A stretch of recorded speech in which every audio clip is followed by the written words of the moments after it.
Ce que j'ai découvert sur les trafics d'enfants, parce que pédophilie ou autre chose, ce que j'ai découvert, c'est que à partir de Louis XIV est créée une institution qui s'appelle l'hôpital général, dans laquelle vont être enfermés sous l'autorité unique d'une administration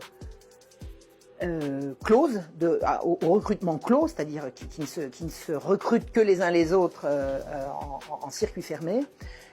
Tous les enfants sous tutelle du royaume, c'est-à-dire tous les enfants qui sont sous tutelle parce que orphelins ou parents trop pauvres ou enfants pauvres, enfants de parents pauvres, etc., sont tous enfermés dans une institution qui est la destination finale de ces gens-là, et ils sont sous la tutelle exclusive des administrateurs de l'institution. C'est-à-dire c'est une espèce de monstruosité qui se met en place sous Louis XIV. Un enfant entré comme enfant trouvé ou enfant orphelin ou enfant quoi au caisse dans l'institution qui s'occupe de lui a comme unique tuteur les administrateurs de l'hôpital général. J'ai étudié les registres d'entrée et de sortie de cette gigantesque institution qui s'appelle l'hôpital général. Gigantesque, c'était une administration absolument tentaculaire qui avait des ramifications absolument dans tout le royaume. En étudiant les registres d'entrée et de sortie, à la fois sur Auxerre un petit peu, mais sur Paris énormément, j'ai vu que cette institution se livrait à un épouvantable trafic d'enfants. C'est-à-dire que des enfants entrent dans l'institution, ce qui est leur but, ils en sortent, ce qui est impensable. Le sortir de l'institution n'est prévu à aucun moment par les statuts. Un enfant qui entre dans l'institution est censé y grandir et devenir adulte et en sortir avec éventuellement un métier ou un contrat de mariage ou un contrat d'apprentissage ou quoi au caisse. Des enfants qui entrent dans l'institution n'ont pas à en sortir. Il n'y a plus de destination de sortie. J'ai mis à jour des milliers et des milliers et des milliers de sorties, non pas suspectes, c'est pire que suspectes, c'est potentiellement criminel. Vers où, vers quoi ? Impossible à dire pour le moment.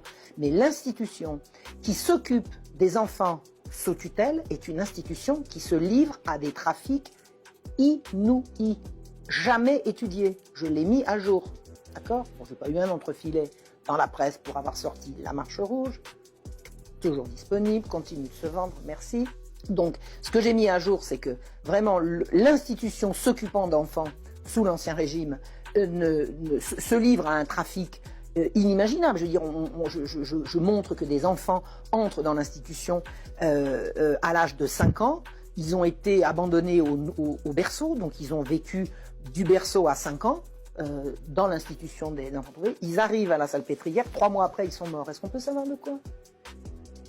Comment a-t-on vécu jusqu'à 5 ans, survécu jusqu'à 5 ans à l'abandon, et comment meurt-on en 3 mois? Il meurt de quoi? Et le livre des décès, c'est absolument ahurissant. Vous avez dans le livre des décès de la Salpêtrière, vous avez les vieilles femmes et les enfants de 5 ans. Vous pouvez savoir de quoi ils meurent? C'est monstrueux. Bon. Qu'est-ce qui s'est passé? Quand je faisais mes recherches, moi je regardais, alors je laissais filer les années, je passais 50, 51, 52, hein, je me suis dit, c'est fou quoi. Ah ben vivement la Révolution française, ben évidemment, parce que moi bêtement, j'ai cru que la Révolution française, ça allait être le peuple qui allait, bah tiens, à la Révolution française, on a renversé les anciens, on a remis les nouveaux, ça n'a jamais été dénoncé. Et qu'est-ce qui fait croire que ça a terminé? Est-ce qu'on a une idée de la raison pour laquelle on pourrait supposer que les trafics d'enfants dans les services sociaux, ça s'est arrêté? On peut savoir à quel moment ça a été dénoncé pour que ça s'arrête? Je vais vous dire, on peut remonter encore plus loin. Vous savez qui c'est qui s'occupait ici dans Lyon des enfants trouvés longtemps avant le siècle de Louis XIV? Il y avait les Templiers. Les Templiers, ça vous rappelle rien? Des gens qui n'obéissaient qu'à eux-mêmes, qui étaient sous l'autorité directe du pape, qui étaient banquiers riches à millions, qui étaient au-dessus de la mêlée, les élus, quoi. Vous savez, les supérieurs au commun des mortels.